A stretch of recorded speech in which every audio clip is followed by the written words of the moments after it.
Welcome to another edition of the Wrestling Retrospective podcast. I'm your host, Earnest EJ Christian. We're going to come along for another Royal Rumble episode here. And this time we have, my computer could actually properly, there we go. Sorry.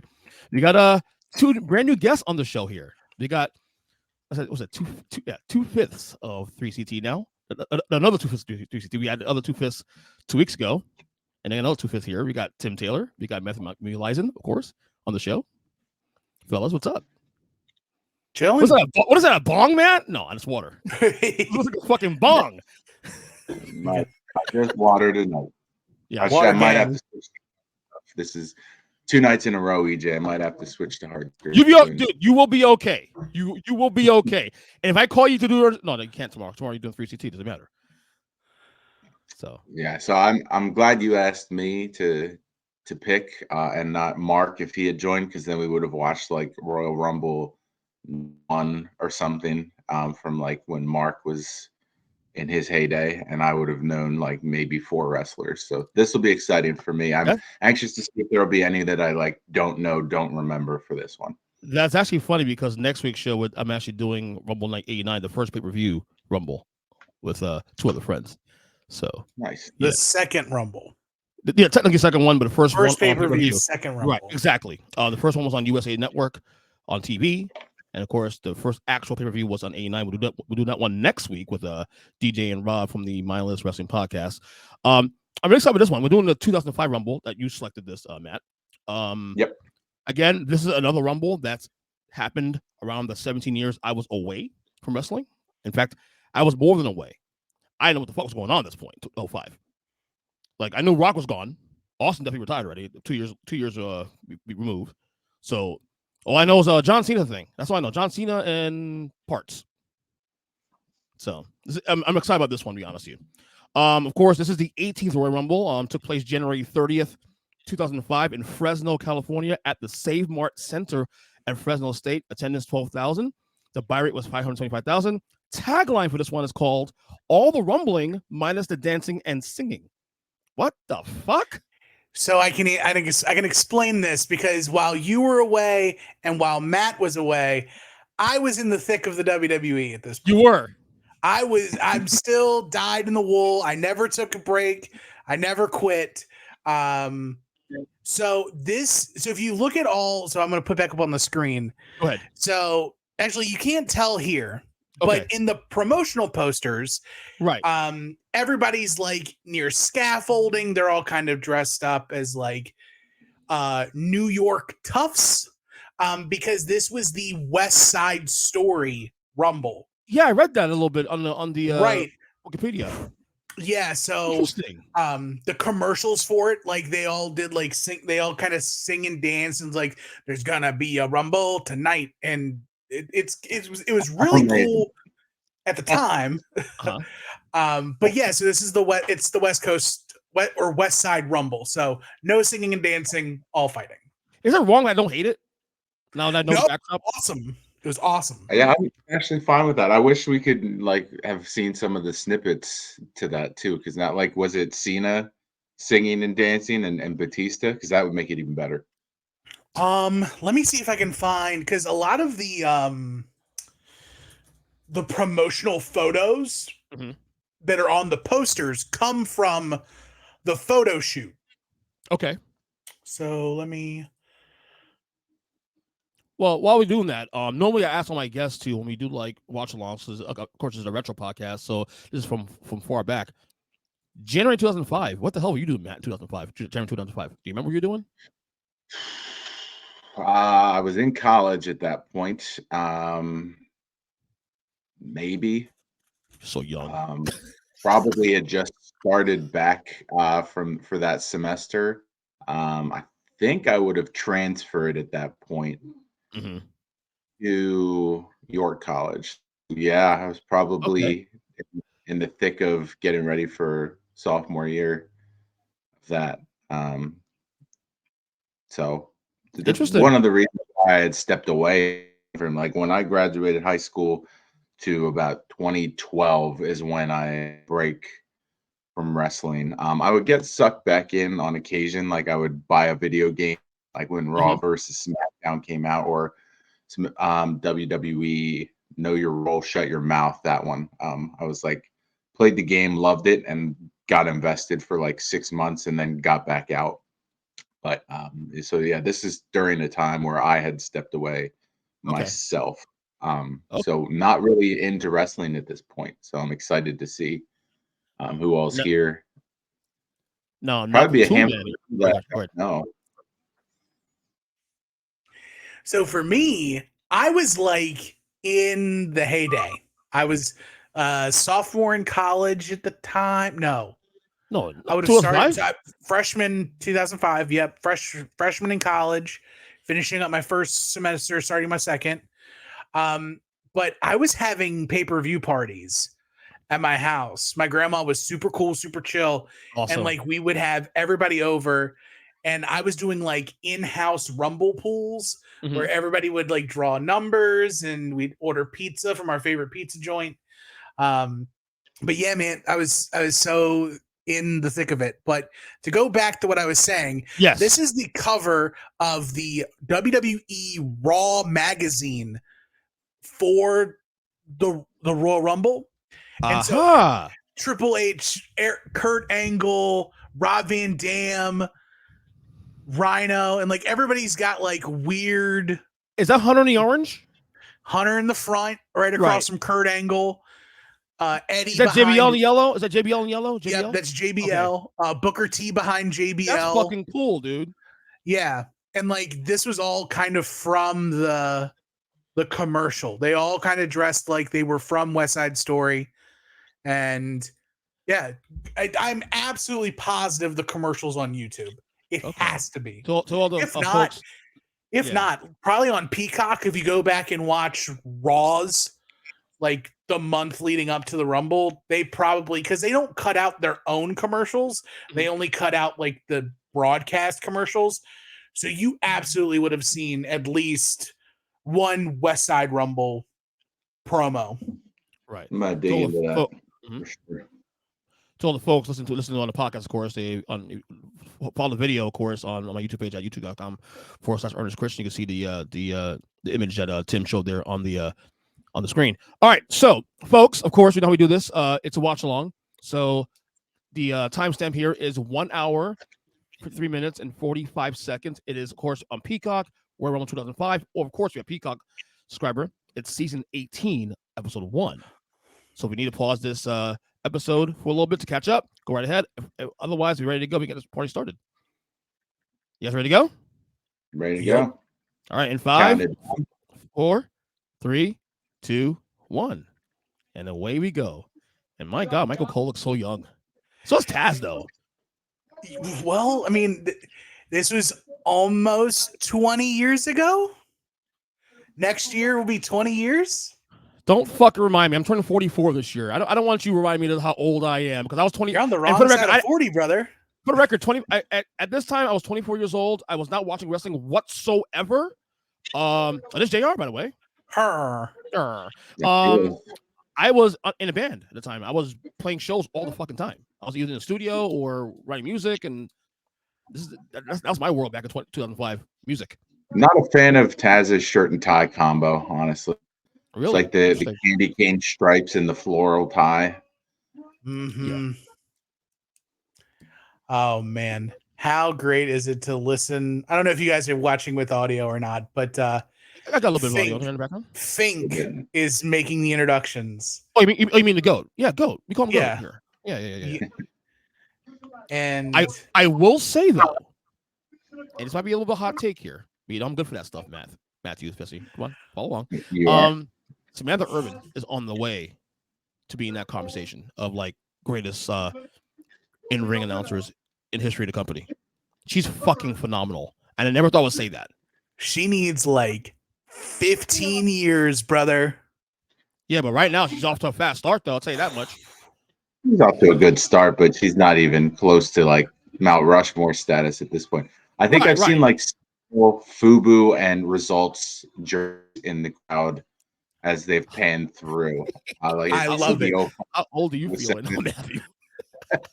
I lived as a man of size. I lived in Echo shirts. Did you really? Oh man, I was like a walking billboard for Echo brand. I was rhinoed out everywhere I went. I had the same shirt, but in different colorways. I felt like Cena in his like very early phase, where he'd like every town he'd go to, he'd have gear for the gear for the town he was wrestling in. I had like a red with white. I had a white with red. I had a baby blue with dark blue. I had just You one of those. hey, Yeah, the combo. I had to. I loved Echo. I loved that it fit. It was great. I dressed the same way I dressed 20 years ago. I had camel shorts and sneakers, Adidas, and a t-shirt. Nothing's changed for me here. Notable Solid triple too. double homicide suicider himself. Okay, can we have this conversation here about Chris Benoit? Is it really that hard to talk about Chris Benoit? It's not hard for me, to be honest with you. Like, I can separate the two. Like, yeah, scumbag, kill his wife, kill his kid. Yes. In ring, one of the greats. And to me, you negate all of it. You can acknowledge how he was, but he doesn't get any credit for it. Yeah. Like you can't, like, no flowers. Like you can't delete him from he is what he is. He's part of the history of the company. All right, I mean, we acknowledge that. You just don't have to celebrate it. I mean, Tim, you're the yeah. WCW guy. Was he his career at WCW more notable than what he accomplished in WWF/E? Yeah. No. Benoit did not win the WCW title until the night before he leaves WCW. That's right. That's come right. to WWE That's right. as a part of the Radicals. He wins the title from Sid, and then him and Malenko and Guerrero and Saturn all leave. There's more people that were supposed to leave but didn't. Like Raven was a part of that group. Mm-hmm. Was it Saturn too? Saturn was a part of that. But the Radicals was going to be huge. Say it again, man. Yeah. Saturn was a part of that foursome that made the transition together to WWE. Because I remember I wasn't watching at that time, but I remember hearing about the importance of that. I'm just saying that it's not complicated for me to separate the two. Like Benoit, the great in-ring wrestler, and Benoit, the scumbag human being who did what he did. I mean, you can separate the two easily. There's no way. Doesn't praise him as a person, obviously. Right. And I think that's what we're both saying too. Is that like you cannot people like it's the Paul Heyman, the video of Paul Heyman where it's like a guy's talking about how Chris Benoit's my guy, he's my boy. Oh, this Rumble. Holy shit. Yes. All right. Daniel Puder. Who the fuck is that guy? Yeah. All right. I can tell some stories because neither of you were in this. Okay. Daniel Puder is the winner of the $1 Million Tough Enough. The runner-up to the $1 Million Tough Enough season is Mike the Miz Mizanin. Correct. So Daniel Puder, this is his debut in the WWE. He is debuting at the Rumble. And of course, Benoit and Guerrero in the ring, which is crazy that we are 10 months removed from the iconic hug at WrestleMania 20, where they both end the night as champions. And now leading into the next WrestleMania, they are leading off the Royal Rumble. They're 1 and 2 in the Rumble. Yeah. That's nuts. And they lost the title right around the same time. Like Eddie had the title from February to June of 2004.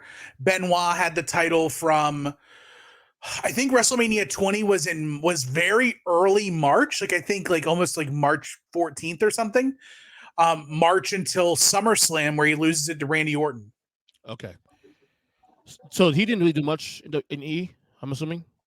Who? Puder? Puder. What his name is. You'll see why he doesn't do much in the WWE. I think this is actually the end of him. Right here? In the Rumble? Because number 4 comes in. Oh. Spoiler alert, I don't even want to tell you. But Okay, number wait, 4 comes in and beats the shit out of Daniel Puder. Well, again, right now, Benoit beating shit him right now. Yeah. They're just taking turns. At least had a longer career than the most recent Tough Enough winners.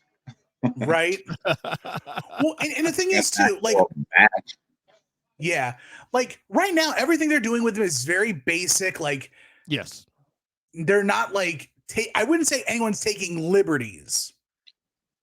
However, is that Hardcore Holly? Hardcore Holly's here. Oh my! And he's about to get to work. The plot thickens. Oh yeah. You know, I don't think I've consciously watched this since I've like been an adult. And Bob Core is like, back up, boys. He's mine. I got this. Now, when you say beat his ass, you mean is this kayfabe beat his ass or like Bob Holly? Well, look, just oh my god, that chop. Yeah, but he's like lighting him up. Oh yeah, I heard Hardcore Holly's a fucking badass in real life though too. No one fucked with him. He is a locker room leader where he's like, especially for a guy like Puder. Hardcore Holly's like, I got to defend the locker room. Yeah. And now all the vets are just razzing. Holy shit, light him up. Look, and just Eddie, classic Eddie in the middle of the ring, just like covering his eyes. I don't want to see it. And now they're trying to loop Latino Heat in. Oh my god. Oh my god. There's a lot of chicken and rice in this ring too. A lot of chicken and rice. He's done. Just watch yourself.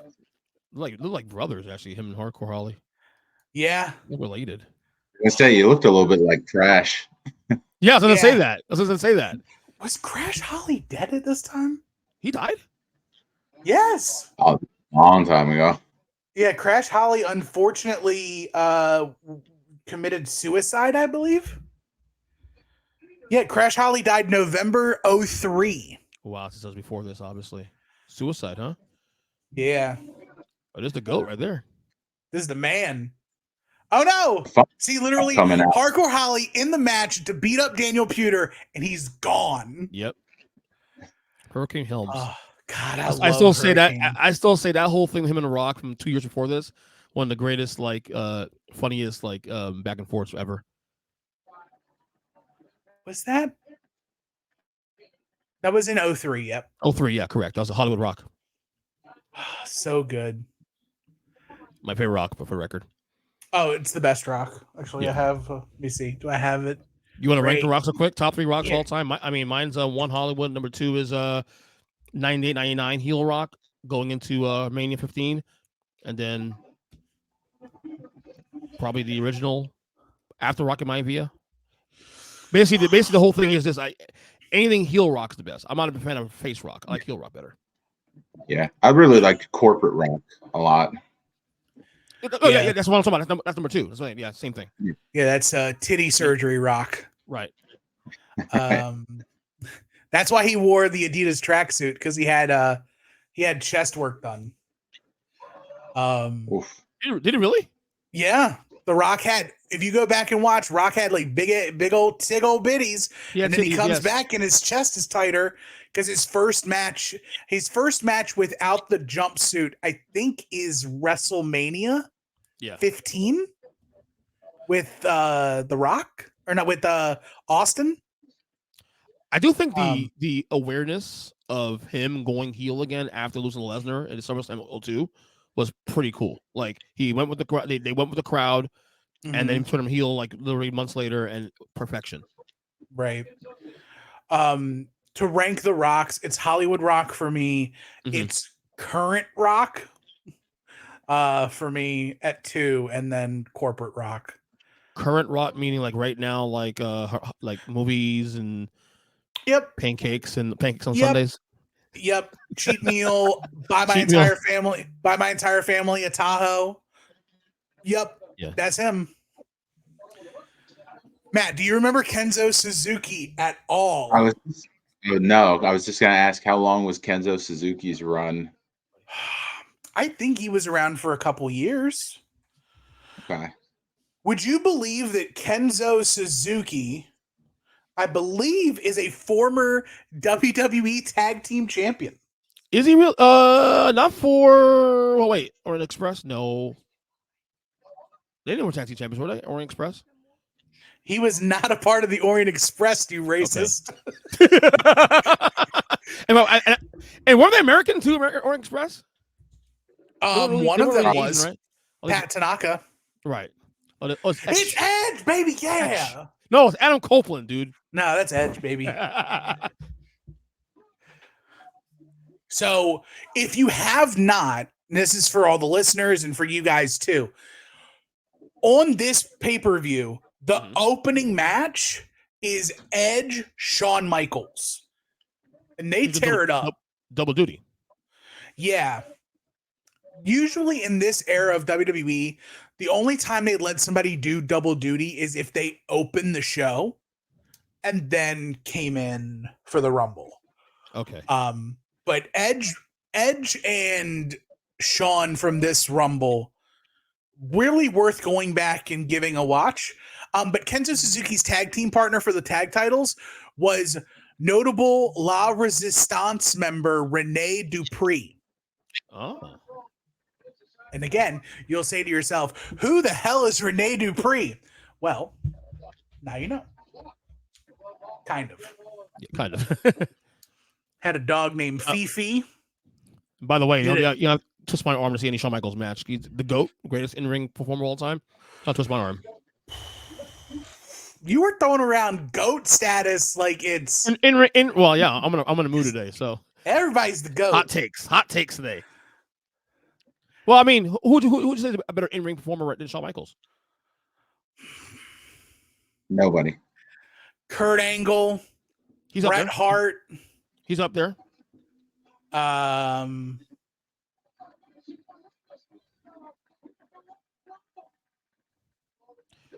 Depending Savage, on who you ask. I mean, Savage. I'm a Savage guy, so obviously Savage is in the conversation for me. Right. I just think like in my head, like Shawn is a generation or two behind. So what do you mean?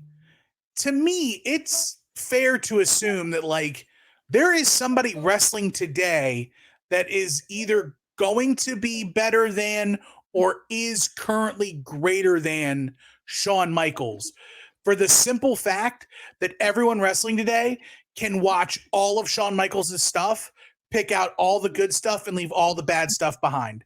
That's why Kobe was an upgraded version of MJ. That's why LeBron is an upgraded version of MJ and Kobe. And that's why the next guy up in the NBA, he should be better than LeBron because he's now watched LeBron this entire time. I don't know. LeBron actually fits that conversation because LeBron is one of one. I've never seen LeBron. I haven't seen anybody. I haven't seen what LeBron does. We've never, ever seen. Kobe and MJ definitely is the accurate comparison. LeBron is one of one. I don't know if you'll say it again. Yeah, I love Shelton Benjamin here. Yeah, big Shelton Benjamin guy. But Shawn Michaels wished he won the title. Right, but Shawn Michaels told great stories in the ring, and that's what to me was separation for me. Shawn told the same story in the ring, and he wrestled. It was a great. He wrestled. He wrestled bigger than he was. Yeah. Yeah. The fact I mean, all the Taker matches, and I'm not talking this WrestleMania. This is what like the original Bad Blood. You know, all that Rumble 898. Oh my God. But like Shawn really only had good matches with his friends. Well, he's a prick. That's why for early on was a prick. He was, you know, he was drug-induced, depressed, hard to work with until like 02. So what does that have to do with anything in his last run? Well, that's the thing. So his I'm a bigger fan of his 96-98 run. Because you were out of the WWE. Correct. I have watched a lot of the stuff post 02, and I would argue that he has the bigger moments, I think, of between the two. He does get moments. He does get moments very well. His match with Triple H at SummerSlam 2002 is a phenomenal match. Oh, is that my boy? That's Booker. Oh man. Wow. I'm so glad he had a second life in WWE after WCW went under. So glad. It's because he bought in, right? Like Booker could have very easily been Buff Bagwell. Oh, easily. Yeah, absolutely. But luckily Booker T didn't have his mom try to call out sick for him like Buff's mom. But yeah, Booker is probably easiest, like the best WCW. Who's this jabroni? This is Eric Bischoff. Is that? Oh shit, that's Bischoff. You're right. The beard threw me off. The beard threw me off. That's why. So this is brand supremacy season. So the Raw general manager is out here trying to cheer his superstars on. Yeah, that beard threw me off, dude. I ain't gonna lie to you.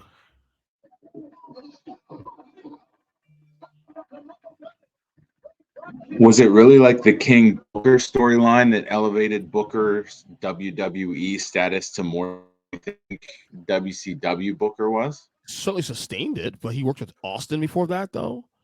That was during the invasion, yeah. Right, he worked with Hunter.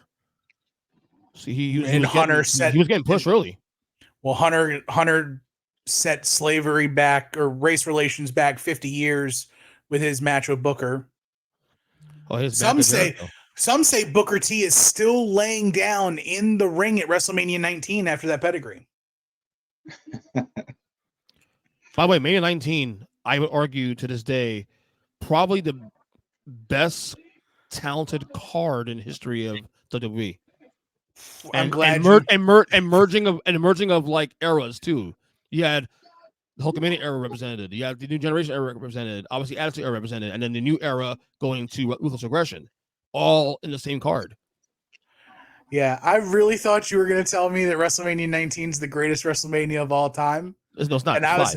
It's 5. It's 17, and it's not close. It's not even close. And it's not because of just Austin and Rock, for the record. No, every match is perfect on 17's amazing, for the record. I totally agree with 17's in my top 5, definitely. Like, Eddie Guerrero Test is a 3-star match on that pay-per-view. Was that? I said it should be in your top 2 first. Well, this is actually a topic I want to discuss. What is your wrestling comfort zone, like era-wise? Because to me, I look, first off, I think in terms of WrestleManias, I would argue the most recent ones, the last 3, I would say, is definitely my top 10. Definitely I'm a huge fan of the WrestleManias of recent years. But my comfort zone for wrestling has always been Hulkamania era. Like that's my sugar, that's my cereal, that's my Lucky Charms. Like, I want to put on TV and watch wrestling in the background, and it's my comfort zone. Anything from 1986, 1991 is my comfort zone. I'm always going to be impartial to the Attitude Era, just because that's when I really my buy-in to wrestling. Middle to high school, watching that was when wrestling was at its peak for me. And I would like to see Roman and Luther Reigns have a match at some point too here. For the Battle of the Reigns. Battle of the Reigns. So right now, the King of the Reigns table. If Luther is still with us, I think he is. Okay. So the ring was divided in half, Raw and SmackDown guys. Okay. Setting up that West Side Rumble moment. like Sharks and Jets or whatever. My comfort zone of wrestling is not WWE at all. It is 95 to 98 WCW. See, I love WCW Yeah. 95, 96, 97 into 98. And then once Wolfpack existed, once they split on NWO, I was done. That's when me and my best friend met. When Sting joined the Wolfpack is when we met, and we've been best friends ever since. And I am so thankful Sting joined the NWO or joined the Wolfpack. Were you a fan of the Wolfpack? I hate that. Oh, shit. Superior NWO. Oh, yeah. I love the red and black. See, I couldn't stand it. Number one, I'm a Hogan disciple. So number one, anything anti-Hogan back then, especially too, was that's a no-go for me. I was NWO Hollywood all day, and I owned that shit to my death. Brother. Let me tell you something. Let me tell you something, dude. The Wolfpack was so cool. Hogan joined the Wolfpack, brother. This was a real time in Hogan history. He tried to co-op the Wolfpack. Mm-hmm. And when the Wolfpack tried to take Scott Hall from the NWO, Hogan vetoed it and said, "You can't take all the cool people, brother." Mm. Because the Wolfpack was so cool. It was cooler than Hollywood. I will say in hindsight. I mean, you know, obviously you had Nash and Savage and Sting and Hall and and then you had on the black and white side, you had Hogan and Horace Hogan and Disciple and Scott Steiner and Scott Steiner. I don't know if Steiner was a part of that. He was there for a little while. He didn't join until end of 98. Okay. Because he turns on his brother. Wasn't Hennig there too also? Black and white for a little bit? Hennig joined in 96. No. 97? No, 96. Because he was take my spot, not my liver spot, my bald spot, my spot, and he crushes Flair's head in the cage. I'll say this though. When we talk about WCW sweet spots, I always love that era. But I am so fascinated with the early 90s, like 91, 92, 93 WCW. When Flair came back to the company, when Jesse Ventura did commentary there, you know, he had a lot of those WWE talent that came over to WCW after leaving in the late 80s, early 90s. You know, Ricky Steamboats and Jake Snake Roberts and Rick Rude, those guys.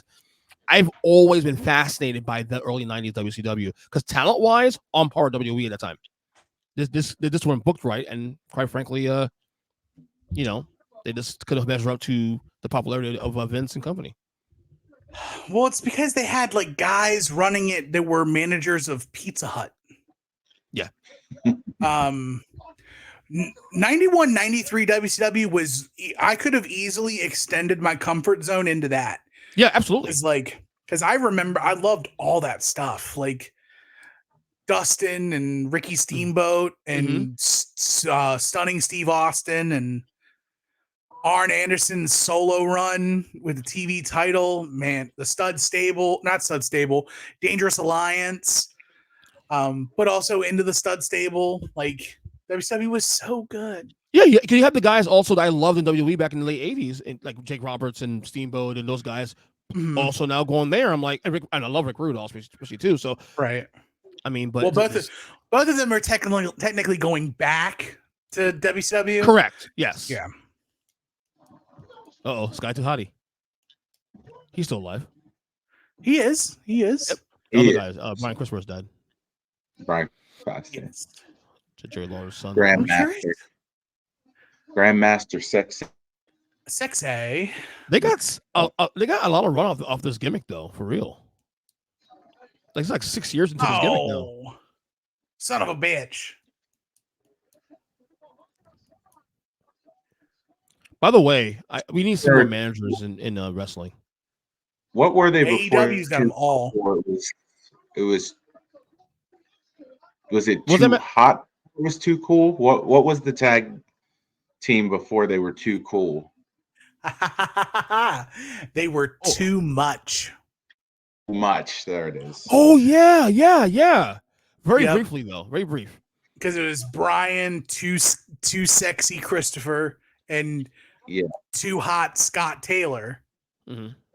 They were too and then they much. rebranded with the Rikishi storyline. Pretty much Correct. was like it all kind of gained its flavor. Yes.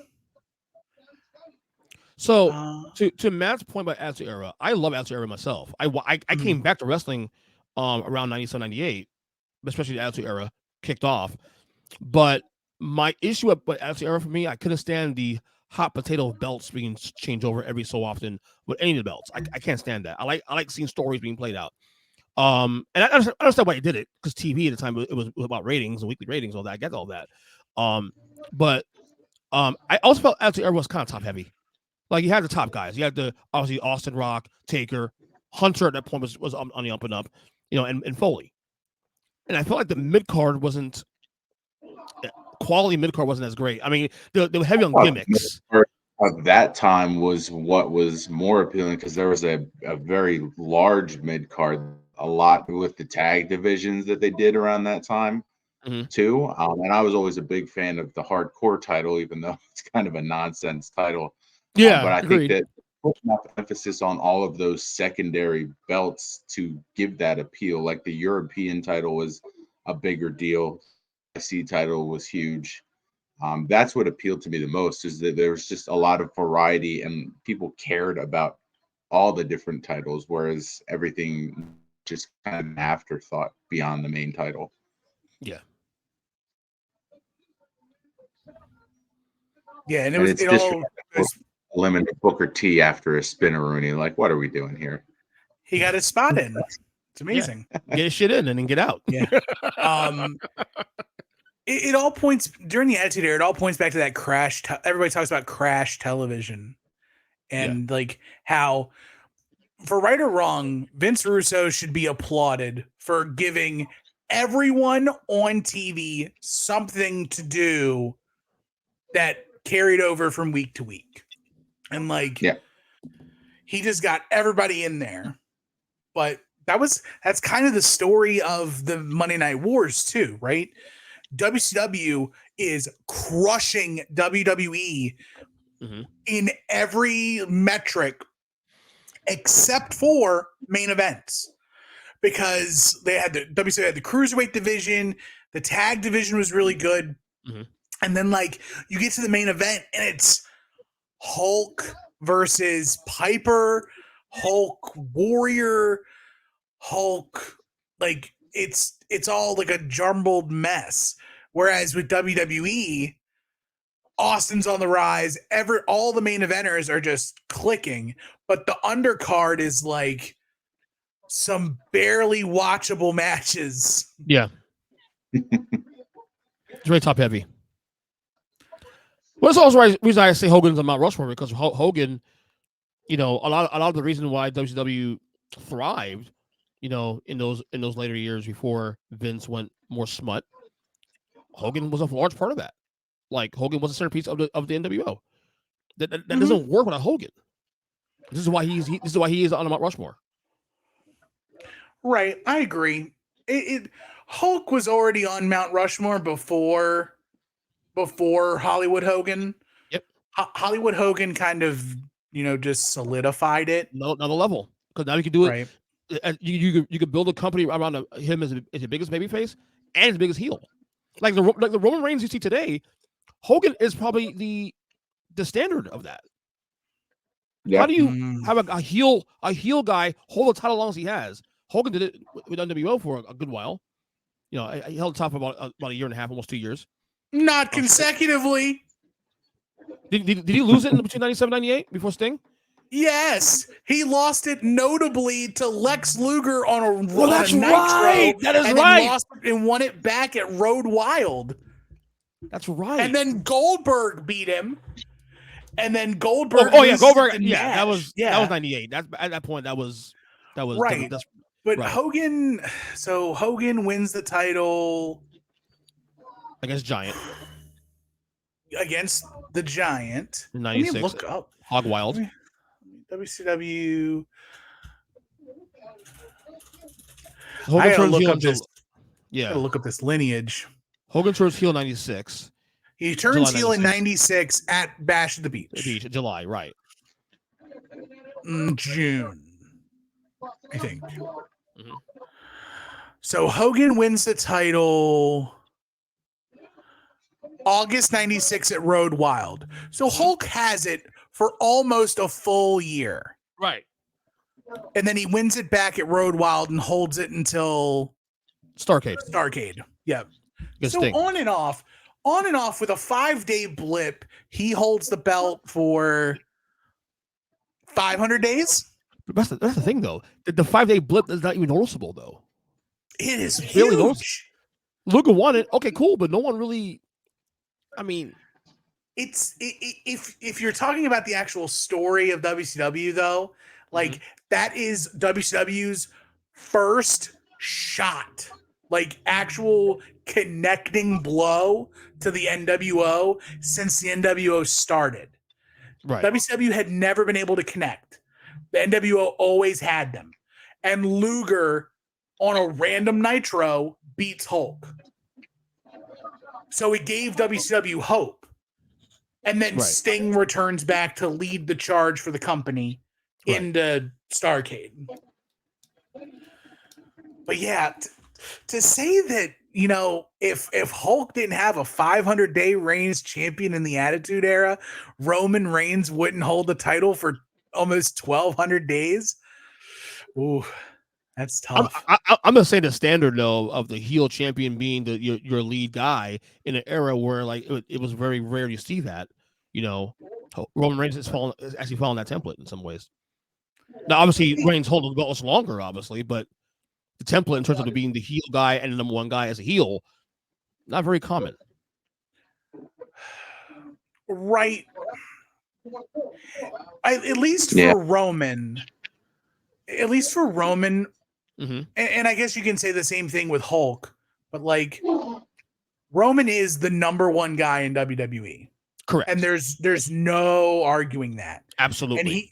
And he's been that guy since he won the title and came back during the pandemic. Correct.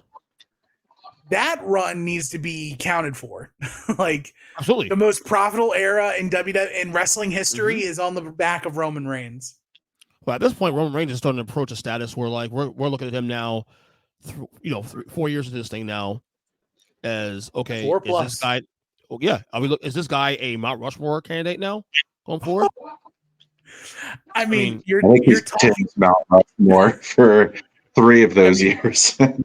You're talking to the person who believes that Roman Reigns is the greatest wrestler of all time. So you think? Okay, he is the GOAT. Okay, I think he's the GOAT. Okay, I think he in this run he is the biggest star of any generation.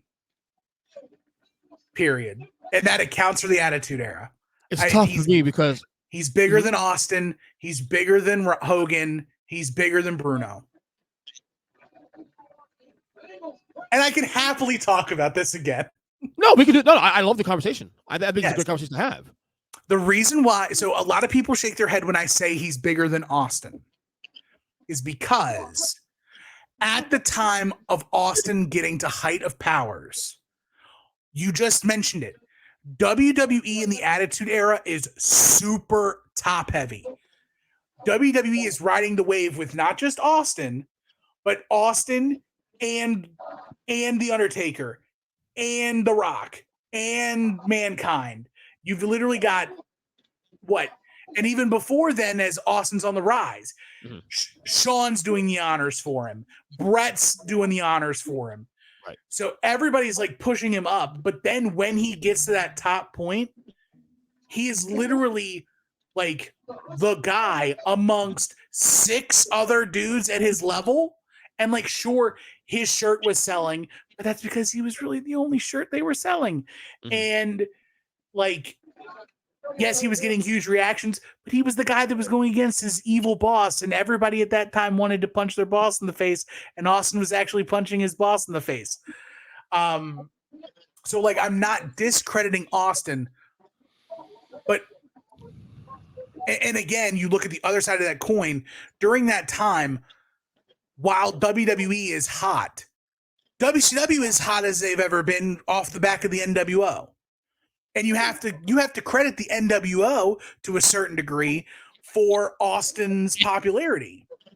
Because Which there's in turn, just so many. which in turn actually gives Hogan an advantage now, because Hogan has done it twice now. Now Hogan can claim 2 eras where he's owned Hulkamania, which is named by him, and now the NWO, which essentially is Hogan, because Hogan it doesn't work out Hogan. But I would say that Austin laps. Austin in that second era takes over Hogan. Because you have to remember too, Hogan's not like, once you get past 98, Hogan's in and out, and then you have the debacle at Bash at the Beach 2000, and here's Kurt Angle coming back and eliminating Shawn Michaels in the middle of the match. We're setting up their classic match at WrestleMania. Right. Yeah. I just explained Kurt Angle for the first time to my wife today. Okay.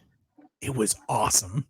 Because she found there was a TikTok of Undertaker and bald-headed Kurt Angle, but Kurt's wearing the wig and the head guard. Did you drink milk with it too? Milk? No.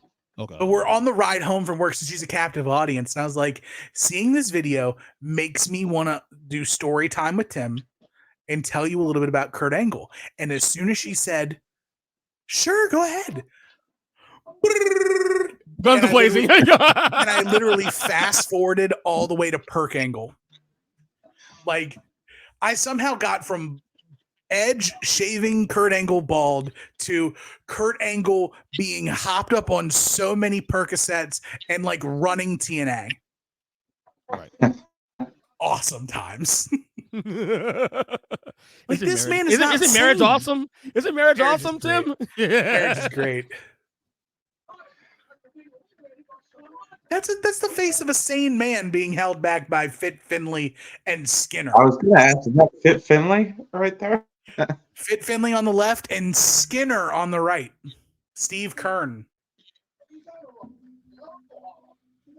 No, I still think Height of Powers, in terms of popularity, I have a hard time going against Austin, Height of Powers, because his popularity was through the fucking roof.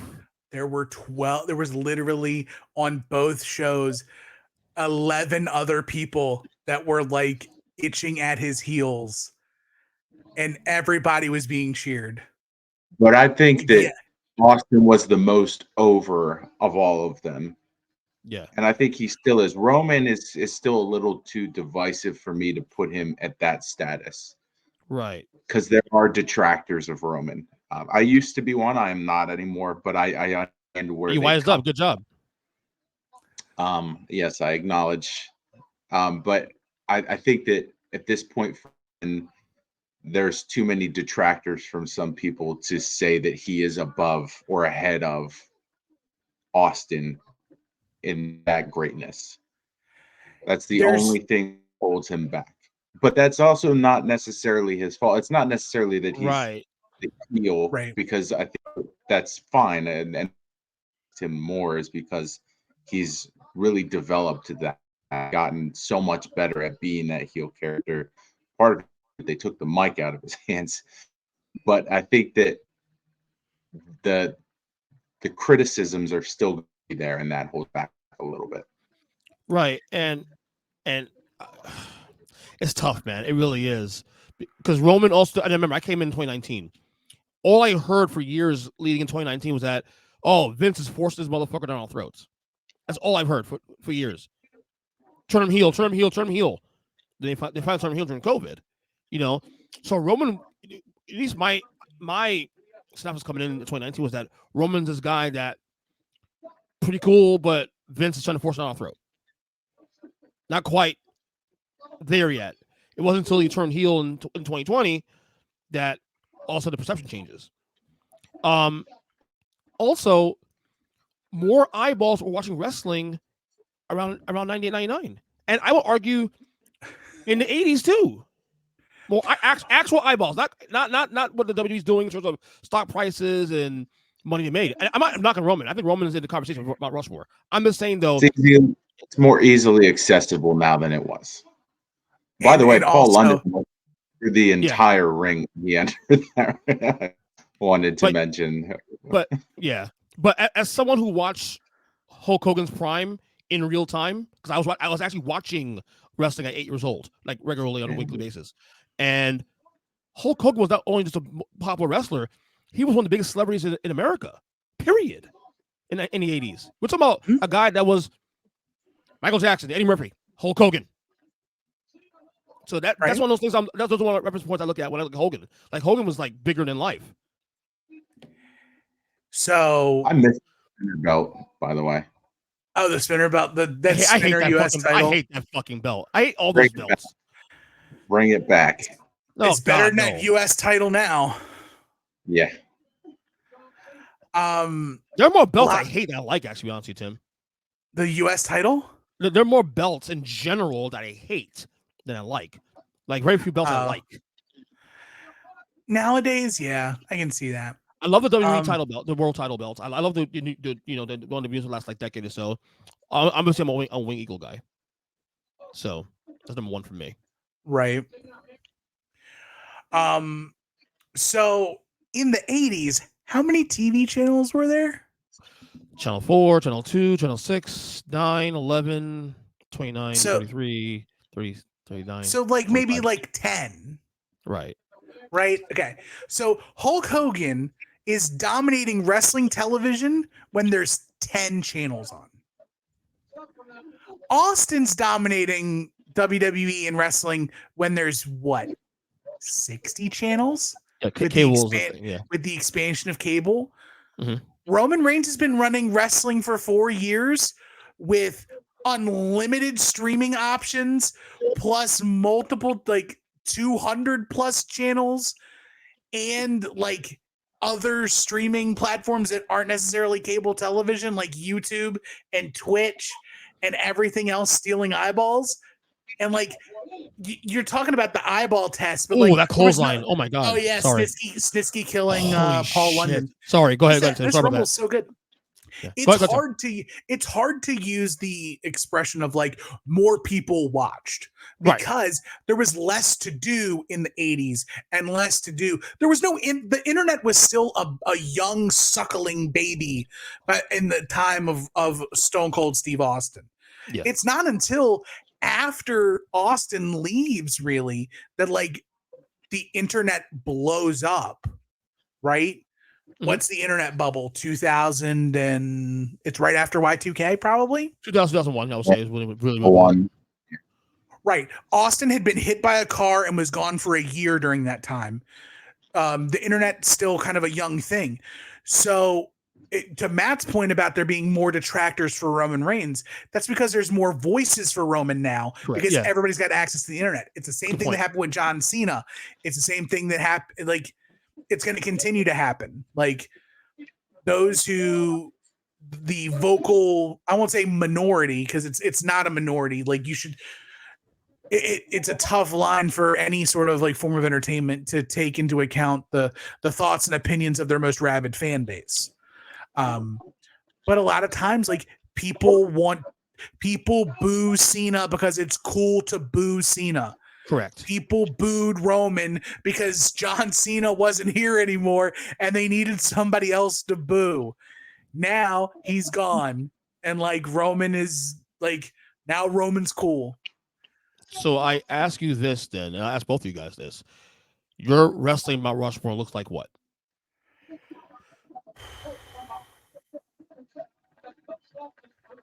My personal one is, I mean, it's basically my face on Rushmore for my like, who I think are the different, and I would have to put into that. Mm-hmm. I usually just base my Mount Rushmore on the 4 wrestlers that I enjoyed the most, which was HBK, Guerrero, Triple H, and Stone Cold. Okay. For me, my Mount Rushmore is Roman, Austin, Vince McMahon, and Ric Flair. I thought you were going to throw this guy on here. Batista. I love Batista. Don't get me wrong. But I definitely completely understand that Batista is not he is an all-time WWE superstar, but he is not an all-time wrestler. Like he's also Warrior. He's better Ultimate Warrior. Better, you're right, correct. He's easily a top 15 WWE superstar of all time. Really?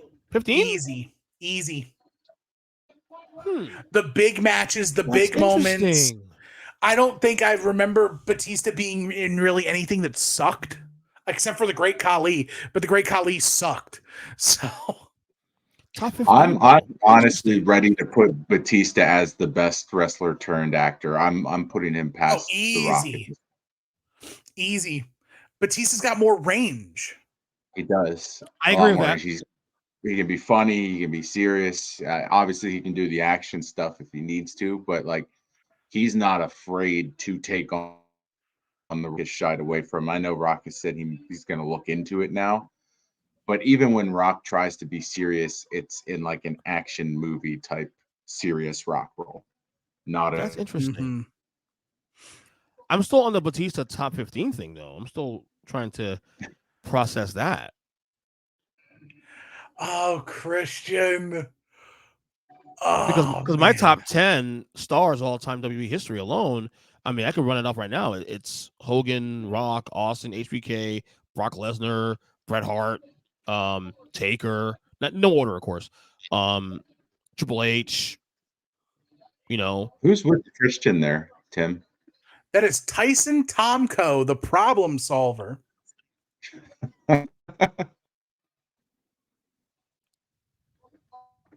Randy Orton's in the top 15 too, I would say, right? Stars? So my best friend and I, Marcus, we actually did a project for a group called the Place to Be Nation. Yeah. They did a greatest WWE superstars revisited list based off of funny enough, they used a analogy called the NJPW scale, which bases a wrestler on their nuance of like longevity, flexibility, their intangibles, jump up factor, which is memorable peak matches, moments, and storylines, promo skills and character work, and then work rate. Right. We have Batista at 12. Wow. Run to that top 11 then. Okay, so Ultimate Warrior is one above him. Really? But that's because of moments and storylines. Okay. Bruno 10. Okay. Andre 9. Randy Savage 8. Randy Orton 7. The Rock 6. Brock Lesnar 5. Hulk Hogan 4. And then this is where me and Marcus differed because I had Roman at 1. He has Roman at 3, Bret Hart at 2, and Stone Cold at 1. I like the list. This is just WWE. This is not wrestling in general. And by the way, respect for acknowledging, guys like Andre, for example, too, and what he's done, and Bruno. You know what I mean? Because they get forgotten. The top 15 rounds out. 15's Roddy Piper, 14's Jeff Hardy, and 13's The Undertaker. Wow. Hardy's in the top 15. That's interesting. It's Hardy's single front and is tagged. I mean, if you combine all of that, I can see making that case for Jeff to be there. If you combine like all of his WWE career, like because there's a run both of you guys miss when you're out, where Jeff he leaves the company, he comes back, they rejoin as the Hardys in like 2007. I think Jeff goes away again for a little bit, then comes back, and it's like Jeff's singles world title run. Where like that is interesting. He wins the world heavyweight title from Edge, or he wins the WWE title from Edge and Triple H at Armageddon. Is there a podcast you did on this, Ashley? A podcast on this? No. So we did there's a long form one where the group at large break down the top 100. Okay. But they don't really go into full detail on like everybody. but I can definitely point you in the right direction. The name of the podcast is actually called No Holds Barred. Okay. It's two very talented people, JT and Aaron George. What now? Not the movie though, from 1989. No, not the movie. No Holds Barred, the podcast, but absolutely inspired by No Holds Barred, the match, the movie. Right. Yes. Final Four. Final Four. Yeah, Edge. I think Edge holds the record for most Final Four appearances with 6. But by the way, go ahead. Batista's got quite a few because Batista's got quite a few because he's 1-2. Ray is always in the finals. It seems like 2. I just 1-2 as well, right? Everyone in these Final Four except for Rey Mysterio are 2-time Royal Rumble winners. I know Hogan had a bunch early. Hogan had 2. Yeah. He won 90-91. Right. He was Final Four 92. Yeah, I think and that's his last Rumble. Right. Yep. Correct. By the way, my Mount Rushmore, I go based on the economic factors. Like, to me, who influence the economy as to what. So mine's Hogan, Austin. I gotta go Cena for now. Look, in hindsight, I wasn't Cena for a long time, and Flair for the time being. I do think Roman's gonna change that conversation for the next couple of years. He already has. For me, anyway. Cena walked so Roman can run. Roman has literally built the company year on year. Mm-hmm. Cena was very important because he kept WWE in the conversation. Yeah. Him and Batista, these two, they're 1A, 1B. They run parallel path the entire way through this PG era. Is this the Ruthless Aggression or no? This is the Ruthless Aggression, right? Well, this is Ruthless Aggression into PG. PG is what, 07, 06? Or now? I think it's 07. Okay. So PG is pretty much like Hulkamania in a lot of ways. Back to the cartoony sort of character-based stuff. It's no blood. It's no cussing. It's no. It's none of that. I wouldn't say it's cartoony per se, but it's definitely it's no more brawn. Yeah, of course. No, definitely not more of that. It's toned down for a lot. Yeah. What does Wikipedia say about the WPG era? Oh my gosh. Same time. So this is a callback to the 94 Rumble. Yep. Wikipedia has the PG era as July 22nd, 2008. Wow, that late? Uh-huh. And some people say that it ended and became the reality era with CM Punk leaving, or Money in the Bank 2011. Okay. This is Matt's favorite moment coming up now. This is why I chose it. I could literally do a 30-minute podcast on this entire ending sequence of Vince McMahon coming down the ramp. I'm jumping ahead just a little bit. So it's duck season, rabbit season in the ring. Yeah. For years I thought it was a rib. I thought it was this is fake. Vince is pissed. This is great right here. Throwing his jacket on the ground. So we're clear. This is real, right? All London. Bang bang. This is all real, right? All this. Right there, he blew them both. When he sticks his legs into the side of the ring, that's literally him kneecapping himself on the ring and tearing both of his quads. Oh my God. Same time, Jones. That's why Vince is sitting in the ring, because he literally cannot stand. But the fact that he's still in character, I mean, what a trooper, dude. It's such one about Vince. Oh, yeah. Vince. Now, here's the crazy part. Okay, so all of this happens. Like Batista throws Cena over the top rope, then Cena comes back in. Cena grabs Batista, throws Batista over the top rope. Yeah. So when they restart the Rumble, Vince McMahon walks to backstage on 2 torn quads. That's the freak on it. Yeah. He's still sitting there like, what the fuck was going on? Because he's like, I gotta get backstage somehow. Yeah, you know Vince is gonna let people carry him or be wheeled to the back. Yeah.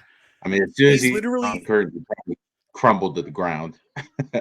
Yeah. He's so right prideful. now, I think it's Lil Nate and Jack Doan. Nope, Lil Nate is there.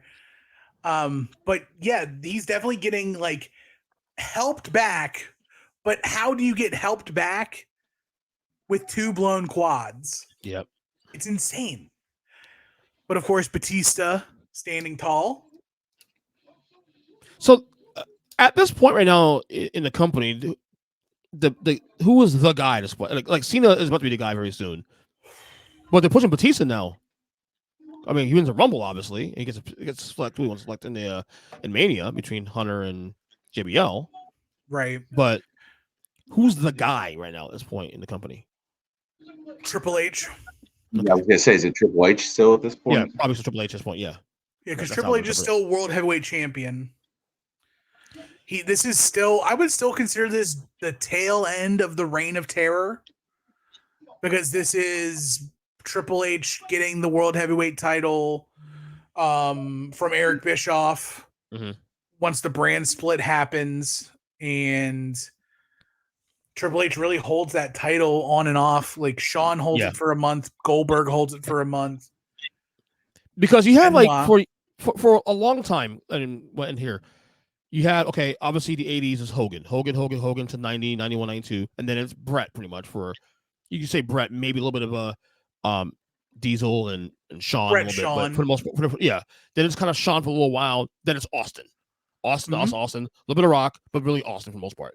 And then you go from there to where between 02 and 04, 05 here, there's a mixture of guys that they're going to push Brock Lesnar, but then he left. And, all these guys. So I guess Hunter's the guy at this point now. But there's always been a guy that's been built around the company. They built around a guy, There's been a lot of spots though in 30 years where that's not so defined. And this era, I think for a little while, like you say, Hunter, I've never viewed Hunter, me personally, as a number one guy. I would view him as like a top core guy, but not the number one. So especially since you have to talk in a wrestling world pre and post acquisition, right? Right. And by acquisition, I don't mean the Endeavor acquisition. I mean WWF purchasing WCW and ECW. Correct. And then doing a brand split and basically creating your own competition. So from that point forward, there was not one guy. There were 2 guys. There was the guy on Raw and the guy on SmackDown. Correct. And that's why in this era, as I was talking, Batista and John Cena are even parallel lines. They both win their first WWE title at this WrestleMania 21. Yep. Correct. Cena beats JBL, Batista beats Triple H, and they just run together. Of course, Cena sustains longer as the guy. Right. But so Batista really in the end. Batista's not a slouch. Storylines beyond that. I mean, he was Evolution run too. Right. Mm-hmm. Yeah. Batista. It's a fascinating era, though. It really is a fascinating era. I've been slowly watching through this stuff. You do documentaries, of course, and stuff. It's really fascinating how everything's evolve in these years where I didn't watch. I knew the top stuff, but that's about it. It is tough at times. Yeah. But I think it's also maligned in a way. A lot of people will tell you this is like the worst period in wrestling. And, rightfully so, right? Like maybe not this time period, maybe like the time period you 07. guys actually left. Because right now you're still feeling 95. You're finally over Rock and Austin being gone. 05, right. Right. Because 04 Rock comes back. Yeah. Rock comes back for WrestleMania 20. But then he's gone. Like, we are done. And Rock doesn't come back until Miami Mania 26. Right. He does like a couple of one-offs here and there on Raw, but really he's like G-O-N-E gone. So there's still like 03, 04, 05, there's like a little bit of hangover from like Rock, Austin, Brock to a certain degree. You also have to think coming up in like a year or two, you're also going to lose Kurt Angle. Yeah. And it helps that Shawn Michaels came back in 02. Yes. But once you get fully past the hangover of The Rock and Austin, and then you really see where everything kind of drops off in like 08, 09, 2010, 2011, it's really tough, especially in the like 08, 09 era. There's some gems for sure. Yeah. It's just tough. Yeah. But I love it. Yeah. So something definitely want to look back at more of this era through in the years to come. It's like your favorite bad movie. Like only you can talk. If you were there and you lived it and you loved it, you can talk bad about it. But if anybody else tells you that Super Mario Brothers, the movie, not the animated one, is garbage, you get to punch them in the face because they're wrong. So I would say you compare this era to like New Generation. In a sense. Yes, it's very much a WWE trying to find their legs again. Yeah, getting out of the Hogan era, getting out of the Austin era. Yes. It's tough.